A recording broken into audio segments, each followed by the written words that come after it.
حضور کے دست مبارک سے ہوتی، لیکن نہیں ہوئی۔ نتیجہ کیا نکلا؟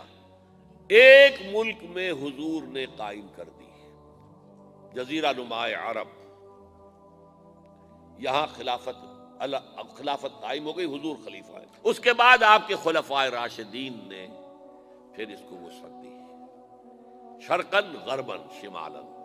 3 کالمز نکلے ہیں فوجوں کے، صحابہ کرام کے، 3 کالمز، ایک ایسٹ ورڈ، ایک ویسٹ ورڈ، ایک نارتھ ورڈ۔ ایک عراق کو فتح کرتے ہوئے ایران میں پہنچ گیا، خراسان تک چلا گیا۔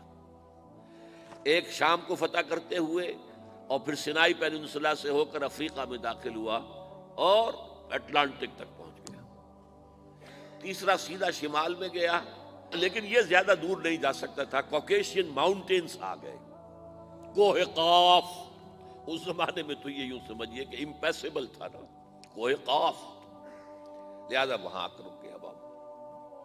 اب بھی یہ ہوگا، کسی ایک جگہ سے شروع ہوگا پھر پھیلے گا، اس کے سوا کوئی چارہ کار ہے ہی نہیں۔ اگر ہر جگہ پوری دنیا میں ایک ہی وقت میں ہو سکتا تو حضور کے دست مبارک سے ہوتا صلی اللہ علیہ وسلم۔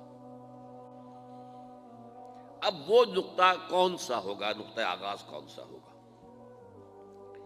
اس میں پہلی بات تو میں نے کہا، جو شک کرے گا اس کا پھر ایمان مشکوک ہے۔ ہوگا، لازماً ہوگا، گلوبل ہوگا، پوری دنیا میں ہوگا۔ کہاں سے شروع ہوگا اس میں آپ اختلاف کر سکتے ہیں، لیکن مجھے تو 2 حدیثیں تو ملی ہیں جن سے یہ اندازہ ہوتا ہے کہ یہ اس مشرقی خطے سے ہوگا، عرب کے مشرق کی جانب کسی ملک سے ہوگا، کسی خطے سے ہوگا۔ وہ حدیثیں بھی اب آپ پڑھ لیجیے پہلے۔ پھر میں کہہ رہا ہوں، یہ خزانہ ہے جو ہم نے آپ کی خدمت میں پیش کیا ہے، کاش کہ آپ اس کی قدر کر سکیں، یہ حدیثیں آپ کو ازبر ہو جائیں، یاد ہو جائیں، لوح قلب پر نقش ہو جائیں۔ ہندوستان اور خراسان یعنی موجودہ افغانستان کا ذکر۔ ابن ماجہ کی روایت ہے، ان عبداللہ ابن الحارث رضی اللہ تعالی عنہ قال رسول اللہ صلی اللہ علیہ وسلم یخرج ناس من المشرق یؤتئون للمہدی یعنی سلطانہ، یعنی سلطانہ، دونوں طرح سے پڑھ سکتے ہیں۔ حضرت عبداللہ ابن حارث فرماتے ہیں رضی اللہ تعالی عنہ کہ حضور نے ارشاد فرمایا، مشرق کی طرف سے وہ فوجیں نکلیں گی، لوگ آئیں گے جو عرب میں مہدی کی حکومت قائم کریں گے۔ یہ مہدی کون ہوں گے اس کا ذکر میں ذرا بعد میں کروں گا، لیکن نوٹ کر لیجئے کہ مہدی سے پہلے لازماً کسی مشرقی علاقے کے اندر وہ نظام قائم ہو چکے گا، تب وہاں سے فوجیں آئیں گی نا۔ یہ مشرق کون سا ہے؟ عرب کے مشرق میں آپ چلیے، ایران بھی آ جائے گا، افغانستان بھی ہے، پاکستان بھی ہے، اور اگر اسے اور توسیع دیں تو ہندوستان بھی ہے۔ یہ ہے عرب کا مشرق، اس سے فوجیں جائیں گی۔ اس کا کیا مطلب ہے کہ اس میں سے کسی جگہ پر نظام خلافت پہلے قائم ہو جائے گا، تاکہ وہاں سے فوجیں جائیں گی جو جزیرہ نما عرب میں حضرت مہدی کی حکومت کو قائم کریں گی۔ اب دوسری حدیث سنیے، یہ سنن ابن ماجہ کی حدیث تھی جو میں نے آپ کو سنائی، آپ نے پڑھی۔ دوسری، عن ابی ہریرہ رضی اللہ تعالی عنہ، یہ ترمذی شریف کی روایت ہے، قال قال رسول اللہ صلی اللہ علیہ وسلم یخرج من خراسان رایات سود لا يردها شیء حتی تنصب بایلیا۔ خراسان کے علاقے سے سیاہ جھنڈے لے کر فوجیں آئیں گی، ان کا رخ کوئی موڑ نہیں سکے گا، ان کو پیچھے پھیر نہیں سکیں گے کوئی بھی، یہاں تک کہ وہ یروشلم میں جا کر جھنڈے نصب کر دیں گے۔ ایلیا حضور کے زمانے میں یروشلم کو کہتے تھے۔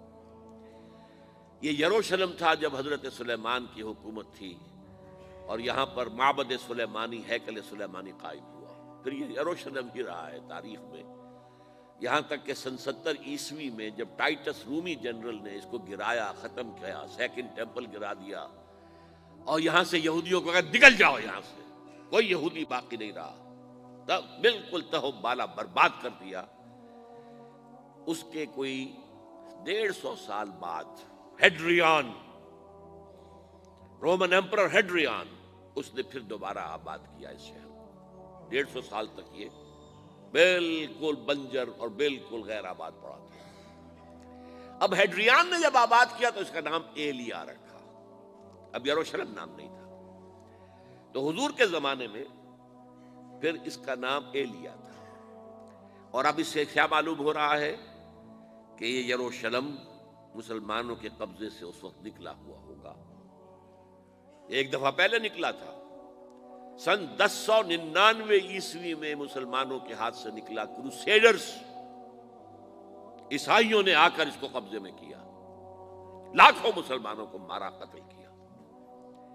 اس کو 1187 عیسوی میں واپس لیا ہے۔ کس نے لیا ہے؟ صلاح الدین ایوبی، کرد۔